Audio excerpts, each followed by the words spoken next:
Hoy he titulado mi sermón Creer para ver. Quizá lo más conocido es ver para creer. Porque esta frase lo hizo famoso uno de los discípulos del Señor. Si no veo, no creo. Pero pareciera que ahora los tiempos no han cambiado mucho. Nos cuesta a nosotros creer lo que no vemos. Es difícil para el creyente creer las cosas que no vemos. Sin embargo, la vida cristiana se centra en el creer. La palabra dice que al que cree, todo le es posible. Al que no cree, nada le es posible. Pero la vida cristiana va mucho más allá que un creer emocional. Va mucho más allá que el creer de alguna manera convencida, sino que va en un creer donde hay una plena e íntima relación del hombre con Dios, donde se abandona, donde permite que Dios sea el centro de su vida, donde comienza a permitir que su vida sea manejada por Dios, que sus finanzas sean manejadas por Dios, que su tiempo sea manejado por Dios, y comenzamos a creer que solamente en Dios podemos alcanzar los sueños y los anhelos que de alguna manera hemos forjado. Creer para ver. Ese es el gran problema de la iglesia en el día de hoy. Y yo he estado hablando de disciplina cristiana. En la medida que tú conversas más con Dios a través de la oración, en la medida que tú leas tu Biblia, en la medida que tú compartes con los creyentes, tú vas a aprender más a creer en Dios. Los seres humanos somos muy curiosos. Cuando hay alguna enfermedad, escuchamos el comentario de alguien que dice: si te salen piedras en el riñón, agarra agua de piña, muele la piña, prepárate un agua y está tomando todo el día agua de piña. Y le creemos. Alguien llega y piensa diferente, dice: no, mira, los pelos del elote, hazte un té de, ¿cómo se llama? Los pelos o los vellos del elote y prepáralo porque eso es bueno. Y escuchamos y creemos. Llegas a la casa, compras tu piña, preparas tu agua, haces tu té y comenzamos a creer. Pero cuando entramos en la disciplina cristiana y comenzamos a platicar y a conversar con Dios, Dios comienza a hablarte a ti y a mí, y entonces a veces nos cuesta trabajo creer. Ese es el gran problema que tenemos los creyentes. Creer. Y nosotros necesitamos creer para ver. Es decir, no quieras ver para creer. Ahora tienes que creer para ver.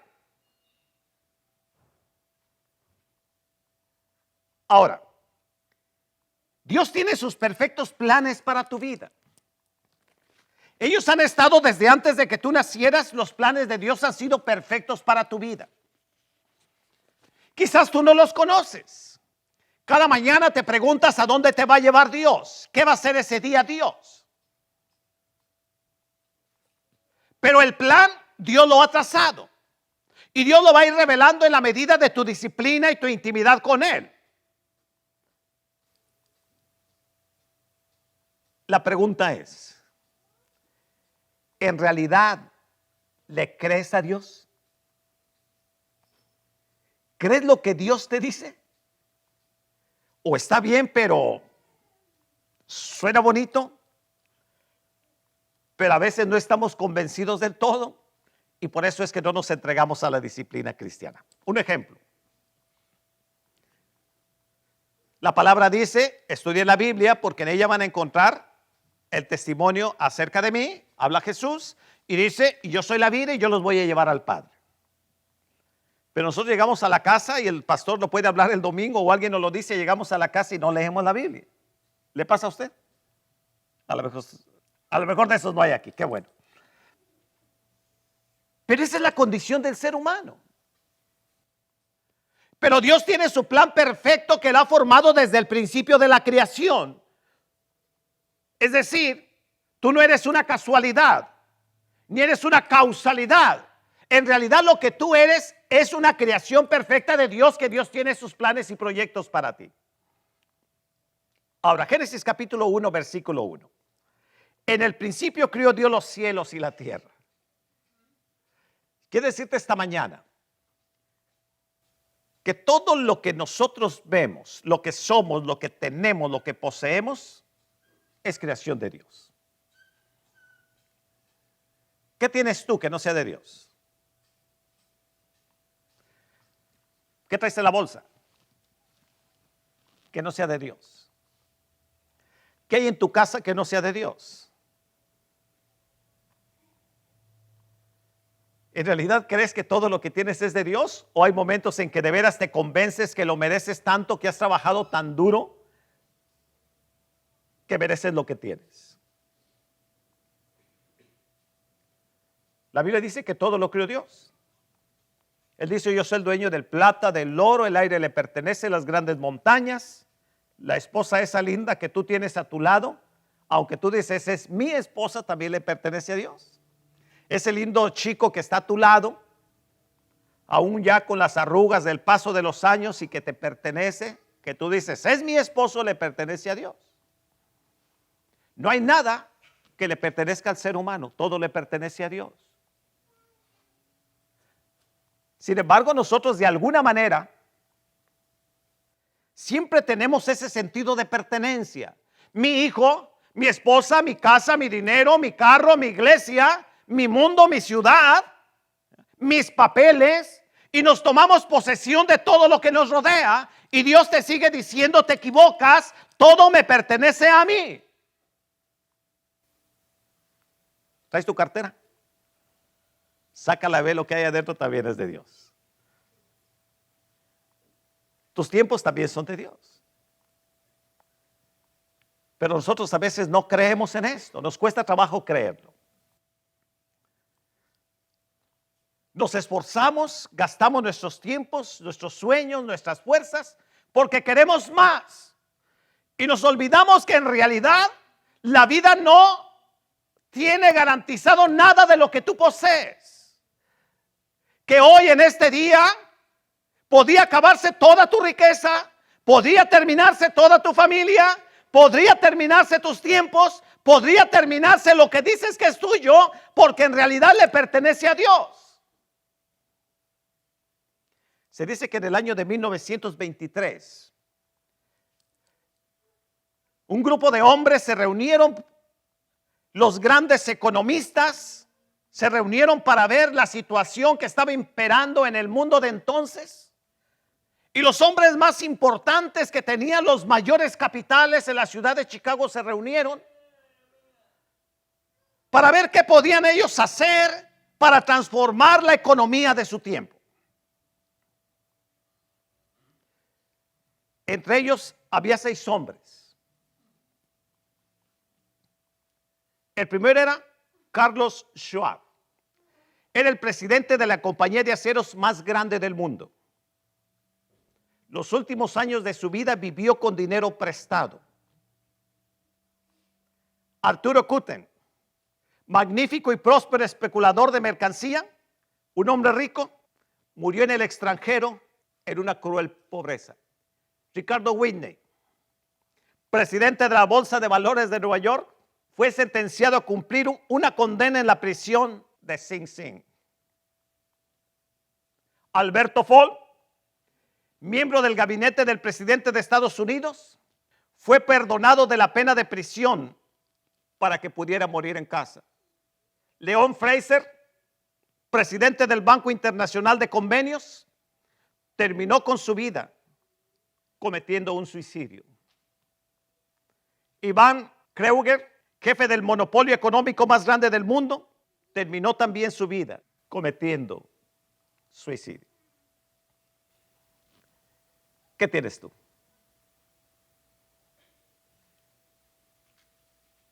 Estos hombres creían que lo tenían todo.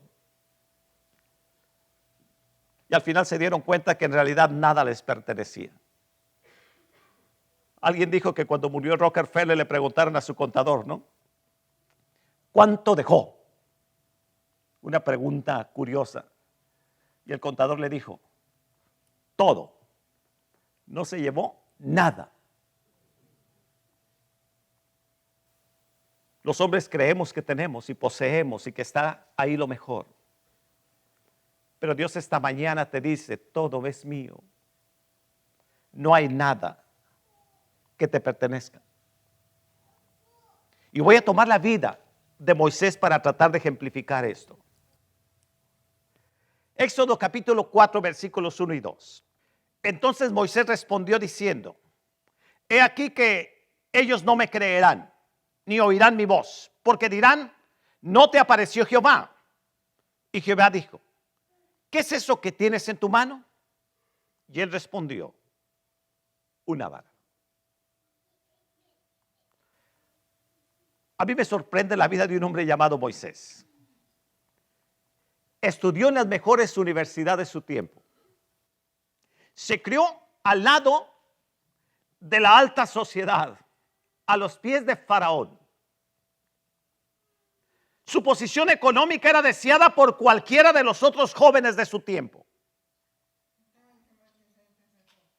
Su nivel intelectual creció tanto que llega el momento en que él prácticamente se sentía listo para rebelarse contra la opresión de los egipcios.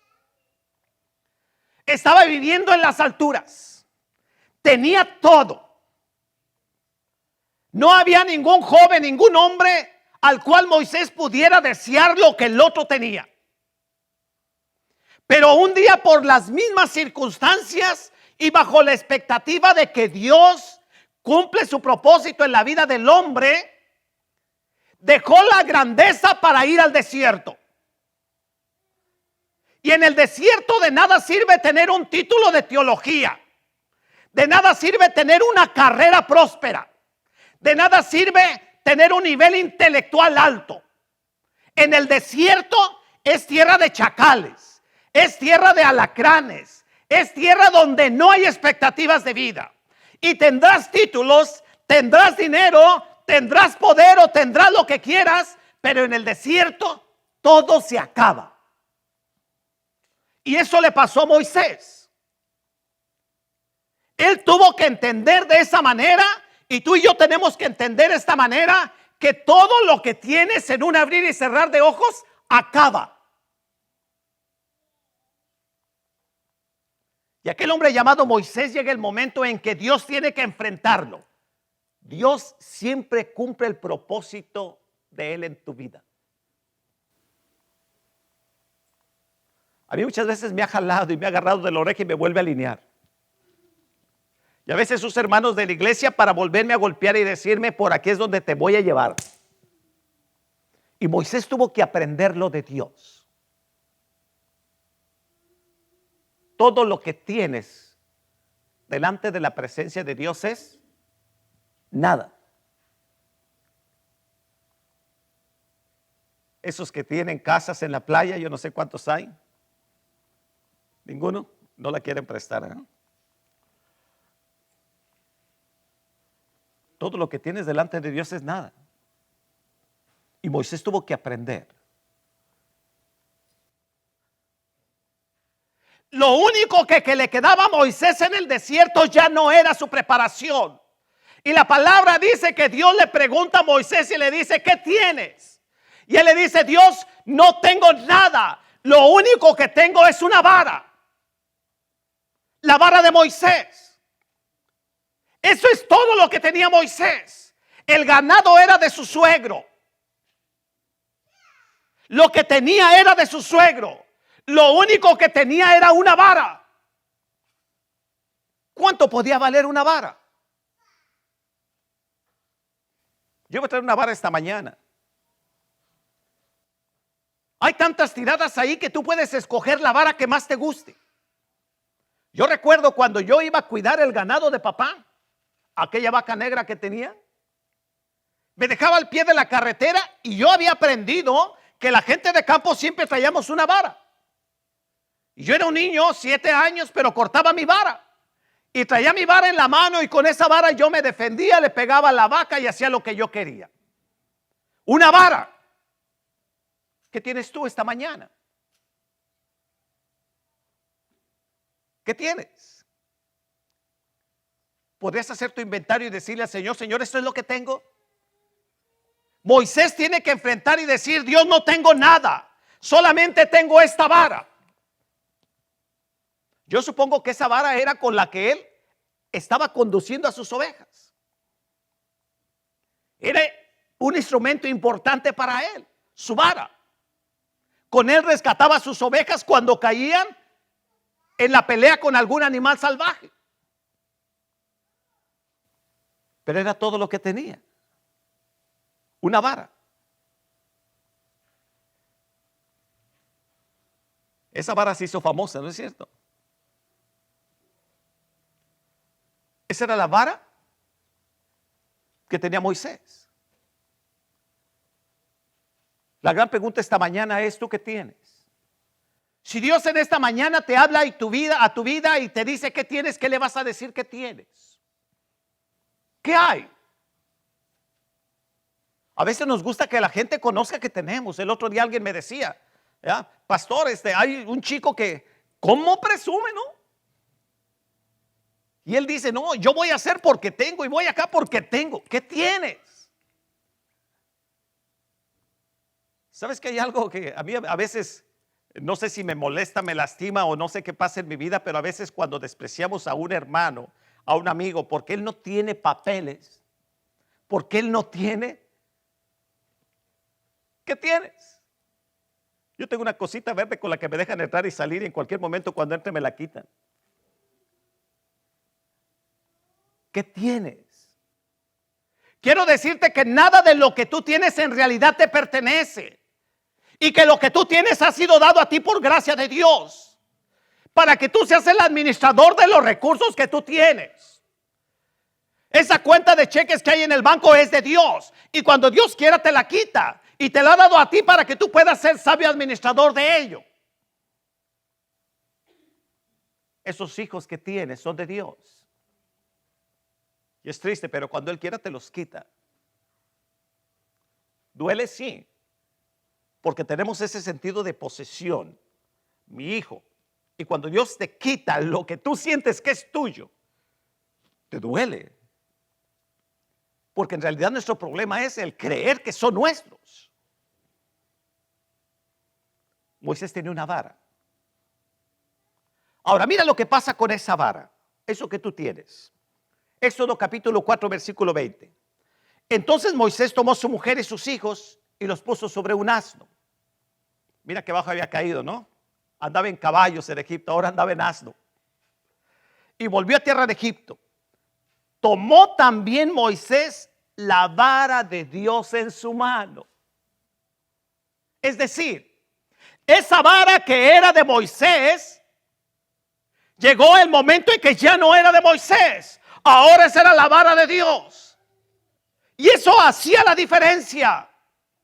El problema no es la vara. El problema es de quién es la vara. ¿Quién usa la vara? Si la usa Moisés o la usa Dios. El problema no es lo que tú eres. El problema no es lo que tú tienes. El problema es quién lo está usando de una mejor manera lo que tú tienes. ¿En manos de quién está?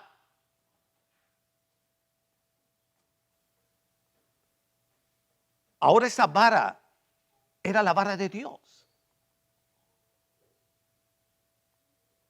Cuando nosotros comenzamos a tomar la disciplina cristiana de la mayordomía y entendemos que ahora mis hijos son de Dios y entendemos que mi vida es de Dios y entendemos que mi tiempo es de Dios y entendemos que mi dinero es de Dios, lo que tú posees pasa a otra dimensión. Yo le he dicho, oí noticias que murió Michael Jordan, ¿cierto? ¿No? Qué bueno. Qué bueno. Yo no sé mucho de eso. Pero tú sabes cuánto vale un balón de básquetbol en mis manos. $10, $20. Yo tengo uno ahí que me regaló mi yerno, de esos que dicen que son de los buenos, no de esos de la marca de la. Ahí lo tengo yo, guardado en el ático. O sea, ¿cuánto vale? $50, $100, $200. ¿Sabes cuánto vale un balón de esos en las manos de Michael Jordan? ¿Sabes cuánto vale? Millones y millones de dólares. ¿Sabes cuánto valía una vara en las manos de Moisés? Mira lo que vale en las manos de Dios. ¿Sabes cuánto vale tu dinero que tienes en tus manos y cuánto vale en las manos de Dios? ¿Sabes cuánto vale tu tiempo que tienes en las manos de Dios? ¿Sabes el potencial que tus hijos tienen cuando los pones en las manos de Dios? ¿Entiendes el potencial que hay en tu hogar cuando no se convierte en tu hogar, sino se convierte en la familia de Dios?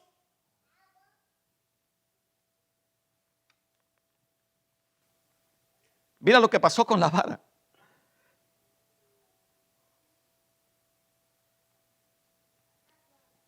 Capítulo 7, versículo 20. Y Moisés y Aarón hicieron como Jehová los mandó. Y alzando la vara, golpeó las aguas que había en el río, en presencia de Faraón y de sus siervos. Y todas las aguas que había en el río se convirtieron en sangre. Esa vara en las manos de Dios era diferente. Por eso es que Dios pone en la vida del creyente la mayordomía. Porque lo que tú tienes en las manos de Dios es diferente. Toma otra dimensión. Dios puede hacer con lo poquito, esa vara que tú tienes, cosas maravillosas que tú nunca has imaginado. Y a partir de que Moisés puso la vara en las manos de Dios, esa vara fue diferente. Esa vara tocó las aguas del Mar Rojo y lo abrió. Esa vara tocó las aguas y la convirtieron en sangre. Esa vara un día llegó y tocó la roca y la roca dio agua. Esa vara espolvoreó el polvo de la tierra y se levantaron los piojos. La vara en las manos de Dios es bendición. Hermano, hoy te quiero decir en el nombre de Jesús: tu tiempo, tu dinero, tu familia, tus capacidades, tus dones en las manos de Dios van a hacer la diferencia.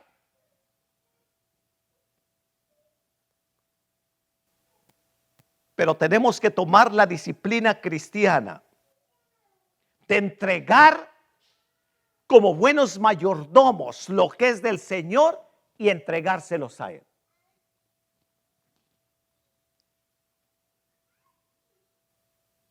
Creer para ver, no ver para creer. Creer para ver. Es decir, entregarle todo lo que tenemos en las manos de Dios suena bonito. Él lo puede multiplicar. Pero ahora hay que creer. Y cuando uno cree, entonces lo hace. Me encanta el pensamiento que dice Alfonso, ¿no? Cambia tu mente, Poncho, y cambia tu vida. ¿Es ese? ¿Sabes cuál es el problema? Que no creemos que en realidad nuestra vara puede cambiar en manos de Dios. Ese es tu problema y ese es mi problema. A lo mejor esta mañana tú puedes decir: sí, me voy convencido, lo creo. Pero luego, al dejar nuestra vara en las manos de Dios, entramos en conflicto. Al final tú quieres hacer de tus hijos hombres de bien. ¿No es cierto? Les da los mejores consejos. Yo quería que el mío fuera jugador de fútbol. Y un día llegó a la casa, agarró el balón, lo aventó y me dijo: a mí eso no me gusta. Era mi frustración. Yo había querido ser jugador de fútbol. Y como yo no llegué, dije: mi hijo va a llegar. Como mi padre a mí me llevaba a la iglesia, mira cómo es Dios, y no me dejaba ir a jugar fútbol, yo dije: no, mi hijo que juegue fútbol. Y el Señor me agarró a mí y me llevó a la iglesia.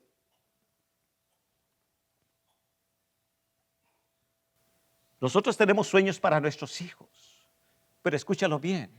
Cuando tú pones la vida de tus hijos en las manos de Dios, Dios va a hacer cosas diferentes en la vida de ellos. Tu hijo vale más en las manos de Dios que en las manos tuyas. Tu hogar vale más en las manos de Dios que en las manos tuyas. Tus finanzas alcanzan para más en las manos de Dios que en tus propias manos.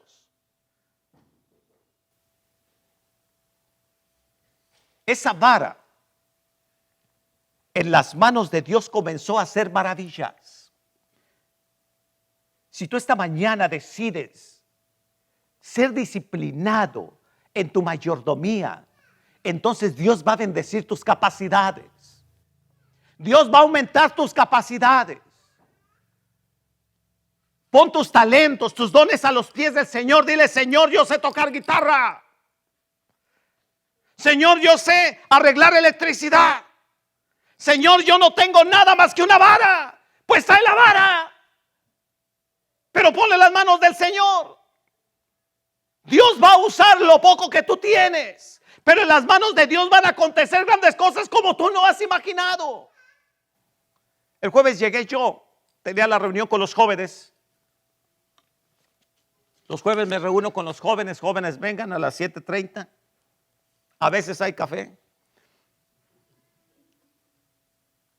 Pero entré y estaba aquí arriba, estaba lleno de gente.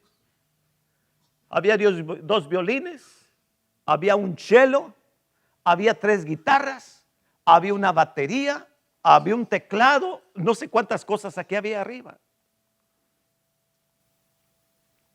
¿Qué tienes tú? Dios lo que está esperando es que tú saques lo que tienes, tus dones, tus capacidades, que los traigas al Señor. Tú no sabes qué puede hacer Dios con lo que tú tienes.